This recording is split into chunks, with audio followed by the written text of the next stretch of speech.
مساء الفل على جيل الطيبين، جيل الثمانينات اللي هو من سنة 80 وانت طالع، اللي اتولد سنة 80 وانت طالع، غير كده ما يتفرجش عليه. والله سمحتوا نعم. لانه عايزين تعلموا بقى من خلي اي ابطال حد الاخرين يتفرج وكده. علينا. اي حد خلاص، أي مع حد. اي حد ممكن يتفرج عليه احنا لاقيين. عشان تستفيدوا برضه من خبرتنا يعني. يا ريت على ايامنا كان في كده والله، الواحد يتعلم من خبرات انا الاخرين. حاسس اصلا احنا اول مره نصور، بس حاسس بعد موضوع التصوير ده الناس هتديسلايك، يعني صح؟ اللايكس هتقل. اه ربنا يستر. احنا عندنا بيج على الفيسبوك اسمها خبطة منتصف العمر، وده اسم البودكاست بتاعنا، وكمان موجودين على كل البلاتفورمز كلها كلها. ابل بودكاست، يوتيوب، انغامي، حتى سبوتيفاي، امازون ميوزك مش عارف أمازون هو في ميوزك. حد بيستخدم امازون ميوزك ده هنا؟ تقريبا. مش هنا. لو عندك اليكسا بقى في البيت وبتاع تكنولوجي وبتاع ممكن تسمعنا كمان على عايزين بقى بعد كده نجيب بروبس نحطها هنا نجيب بس هم بس اه. يعملوا لنا ايه، شير نجيب ولايك إيه معلش؟ وكومنت وسبسكرايب. معلقه هنا اه. ستيكر بقى، حاجه بس نوستالجيك محتاجه كده. بادجت. ما هم لا الصراحه انا مش فاهم، مش هو نصرف من مش جيبنا على عارف طول؟ ايه البروبس دي، فعشان كده مش عارف اصلا ايه اصلا البروبس. بس تمام ممكن نجيب منها. والله دي حاجه حلوه. تبقى جميل. طيب احنا خبطة منتصف العمر، ايه بقى خبطة منتصف العمر دي؟ احنا حسينا كده من بعد ما عدينا ال 35 وقربنا من ال 40 ان الدنيا بقت من حوالينا غريبة، يعني مش فاهمين الدنيا بقت سريعة كده ليه، ايه اللي حصل؟ فقلنا بقى نتكلم معاكم كده في التوبكس اللي بتشغل بالنا كلنا. احنا سيزون 2 وقررنا ان احنا هنصور. ما حد شاف سيزون 1؟ ما حدش شافه لان هو كان اوديو هو باي ذا واي البودكاست مش كوميدي مش يعني. كوميدي بقى، لا احنا خالص. يعني بودكاست اجتماعي. هو يعني اصلا إحنا بنناقش- الفكره كلها طلعت ان هو عمرو وكريم كانوا قاعدين، اللي هو قال لك احنا ليه ما نعملش بودكاست؟ ما احنا بنقعد نتكلم وبتاع، بنتكلم في توبكس ظريفه، طب ما نعملها بودكاست ونشوف الدنيا فيها ايه. بالظبط. ودي ظريفه، فعشان كده احنا ولا بنعمل سكريبت ولا غيره و... نتكلم كده. وزي ما انتم شايفين كده ممكن تشوف حاجات غريبه في النص، فده الطبيعي بتاعنا يعني. وات ديبيندز بقى على الكومنتس، يا هنكمل يعني يا هنكمل بعيد. هنكمل برضه. اه هنكمل إحنا كده ناويين هو نكمل. احنا كده هنكمل. يعني كده مكملين في الكلام ده. آه. لو مش على البودكاست هيبقى في القهوه، هيبقى على الكنبه زي ما احنا يعني. بالظبط كده. والفكره كمان ان احنا عملنا سيزون 1 اوديو بس، طبعا في ناس كتير الحمد لله سمعته، ال1000 ده بالنسبه لنا كتير، ان شاء الله في الفيديو يبقى اكتر. كتير سمعت. بس كتير يا عم في ايه، اوديو فاهم. بس انتوا بقى لو عجبكم الفيديو ارجعوا اسمعوه تاني ايه، سيزون 1 على الاوديو. هيعجبكم قوي، هتلاقي فيه توبكس حلو قوي. مش هيشوفونا فديفنتلي يبقى احسن. هيبقى احسن اكيد، صح المنظر اللي هم شايفينه ده. طيب الحمد لله. ايه بقى المختلف في جيل الثمانينات؟ احنا عاملين نقول احنا جيل الطيبين والثمانينات، ايه يعني ايه؟ ما هي زينا زي جيل الستينات زي جيل الخمسينات، ايه تفرق في ايه يعني؟ لا الجيل ده مختلف إيه؟ يعني. انا بجد احس ان احنا عاصرنا كده حاجات غريبه، حاجات كلها متناقضه مع بعض. انت من اول ما فيش انترنت ولا في كمبيوتر دلوقتي كل حاجه على الموبايل، وديك قاعد اهو في البيت وبتعمل فيديو، ممكن تبقى لايف، ممكن اي حد يشوفك. في كده تطور غريب يعني، فاهم؟ انت تحس كده ان انت زي الناس زمان ما كانش فيه كهرباء ونور، ومره واحده بقى فيه ده اختراع اللمبه، فاهم؟ صح. فهي نفس الفكره، احنا عاصرنا حاجات كتير، فاهم؟ بسم الله ما شاء الله جيل الناس عليه دوس مش طبيعي. صورات شغال، كورونا شغال، فالدنيا باظت مننا خالص. انا اول حدث فاكره زلزال 92. ده كان حدث عظيم ده. كنت في ابتدائي، في ثالثه ابتدائي او ثانيه ابتدائي مش فاكر، وبناكل مسقعه. تاكل مسقعه كنا والزلزال بنتغدى شغال. مسقعه، انا فاكر كويس قوي. ومره واحده كنا ساكنين في الدور الاخير، مره واحده لقيت القرايل كلها بتقع من قدامي كده من على الشباك، مش فاهم ده ايه اصلا. وامي وابويا بيجروا بيا ونازلين تحت، فاهم؟ انا مش عارف احنا رايحين فين. بعد كده يعني جينا ننزل خلاص الزلزال وقف، فبنبص من البلكونه لقينا الناس كلها في الشارع بالقمصان النوم والبيجامات، وفي ناس بقى حملات. انا بقى استغربت قوي ساعه الزلزال ده ان احنا ما عملناش كده، احنا نزلنا تحت الترابيزه. كان عندي اسئله بس ده كتير صح. قوي معاك، بس انا مش قادر افهم فكره انه لو البيت وقع الترابيزه هتحمينا في ايه؟ لا ما هو الفكره بس هي ترابيزه يعني خشب زين جميل وكل حاجه، بس يعني مش مدرعه يعني. لا عادي الخشب هيتكسر على دماغك برضه. وبعدين احنا في الدور الاخير، فهيبقى عندنا ازمه مش من فوقينا. هو انا ليه الغرفه كلها هتسقط. انا ليه مش فاكر اي حاجه عن الموضوع ده؟ انا فاكر بس ان كانت بتهز. كنت صغير انت بقى ايام. صغير قوي يعني، احنا في فرق صح. سنتين برضه يعني فرق سنتين ده عامل طبعا. ايوه طبعا. طبعا. انت عايش انت على حاجه. ايوه انت كان عندي مثلا كام؟ انت 92 ده كان كام؟ كان عندي 5 سنين. طب يا جماعه انتوا حسيتوا ان العمر فعلا عدى بسرعه؟ طبعا. ما حسيتش ان احنا اتبهدلنا كل السنين؟ لا يعني دلوقتي لما بتفلاش باك زي ما انت قلت، بتفتكر ايام ما كانش فيه كمبيوتر، كان هو التلفزيون بس، وبعدين كان فيه تلفزيون وفيديو، وبعدين انت نص حياتك مقضيها بتنظف الهيد بتاع عصرت موضوع الهيد ده. طبعا. اللي هو بتحاول تشغل شريط فيديو لازم ما يبقاش شغال، فابوك يسحلك لسه تروح عندي تجيب الفكره كنت هجيبه بقى نعمل نستخدمه بروبس نعلقه على الحيطه عند معتز يعني. الحلقه الجايه بقى على طول الحلقة الجاية. هو مش هيمانع يعني.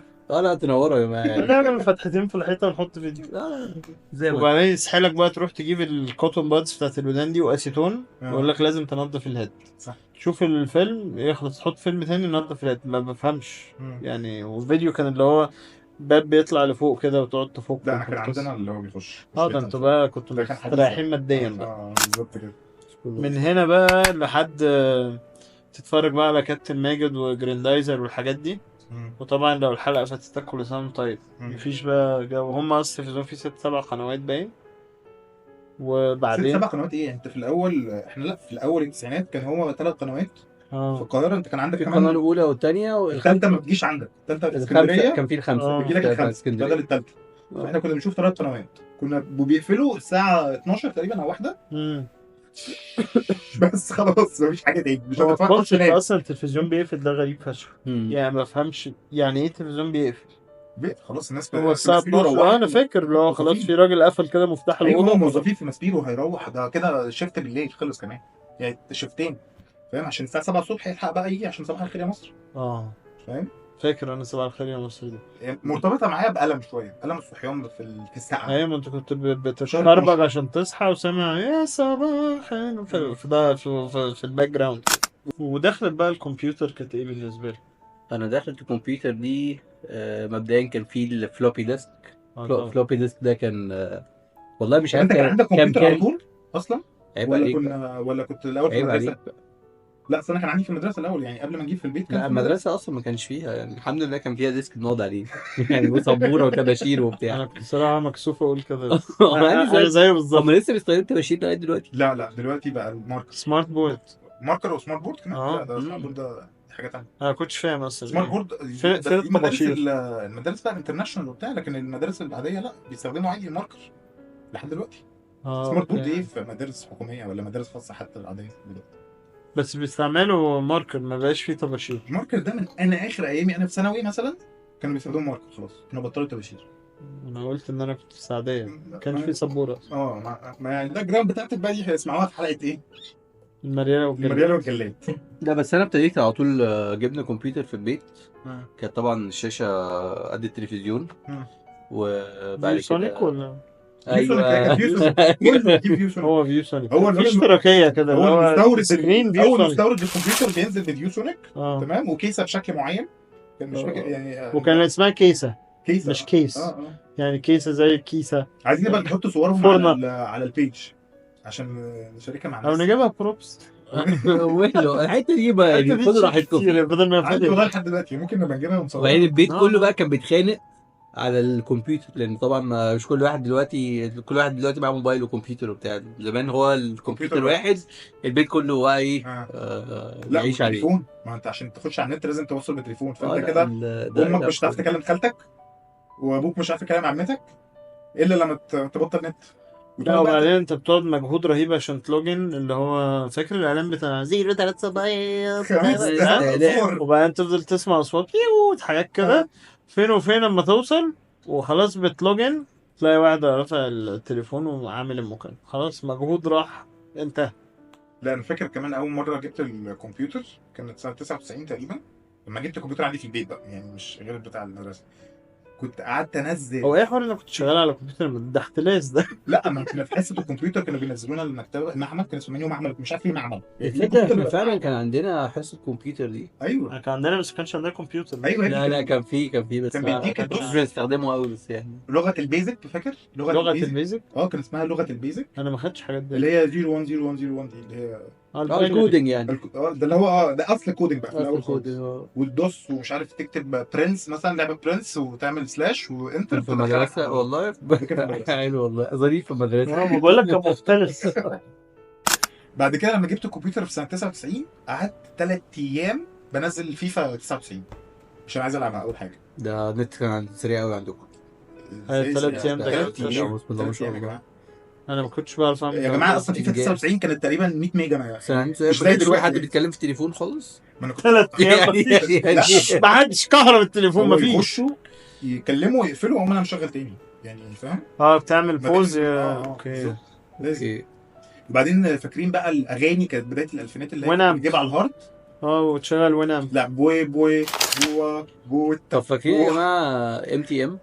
امي أيوة. مسافره آه، وحامل مسافرة. حفله، دي كان كانت هيت. ميلودي ومزيكا وقمه الانحراف بقى. ايوه كانت هيت دي. وطبعا افلام بتاعت شيكو وفهمي وهشام ماجد. اول فيلم. دي على لا. اليوتيوب دي اللي هي لا دي كانت زمان مش على اليوتيوب، دي كانت على الهارد بنجيبها على ايوه الهارد. ايوه دي كانت افلام إيه ده بجد؟ تجيبها من على الهارد. ايوه اللي لا، كانت ما- بتبقى معاه اعلان كلوركس. ايوه وقالك كده ولا لا؟ بس يعني اكيد كل جيل كلنا عارفين الثمانينات إعلان شافه. كلوركس. ده كان بالظبط. معروف جدا. واغنيه ما حوا. فاكر تسمعيش حوا كلام 2000؟ لا بلاش احنا جينا. فاكر اغنيه حوا 2000 دي حوار. إيه؟ اللي هي اللبناني دي. هو انا ما حضرتش طفوله حوا. قوي، حاجات غريبه. يا ابني هتفتكرها. طب انا هحطها على انا فاكر برنامج اماني واغاني ده أمير ده قبليها بقى. قبل كمان حوا. أمير ده كان على القناه الاولى يا ابني زمان في التسعينات. حوا دي سنه 2000. هبقى احطها على وانت البيج. تتفرج على برنامج حوا ليه؟ مش برنامج يلا، دي اغنيه، دي أغنية فيديو كليب. اسمها حوا؟ ايوه فيديو كليب. يعني طب انتوا فاكرين بقى لونش الموبايلات في مصر؟ انا فاكره كويس قوي بقى. اللي يوه. هو تروح تقدم على خط أيوة، موبايل كليك. وبعدين كان اسمه مصر فون سيم كارد. كان اللي هي أول كانت مصر فون صح. مصر فون وبعدين بقت هو كليك. اريكسون الكبير اللي هو 682. اه ده كان موبايل الصبح سيلف ديفense بالليل عادي تفتح بيه واحد. ايوه ال 86 ده وقع من البلكونه، احنا كنا في الدور السابع، نزل هو طرب بس ايوه الموبايل، يعني البطاريه اتفصلت عنه. البطاريه زي بتاعت التليفون الارضي دلوقتي آه. بتركب بطارية معاه. عربية أصلا دي بتعيش معاك العمر ايوه يعني. مش معاك قد ايه. أنت كنت ممكن تسافر مش ما كنتش الموبايل معاك كله تشارجر أسبوعين أصلا. وبعدين مفيش بقى حاجه اسمها فيش سيجنال، هو الاريال اصلا زي بتاع الوك توك بتاع الحرب ده. اريال قد كده، لو جوه البلاعه عادي تتكلم مفيش حاجه. وبعدين لما الموبايل يرن البيت كله بيروح يشوف مين اللي بيتصل.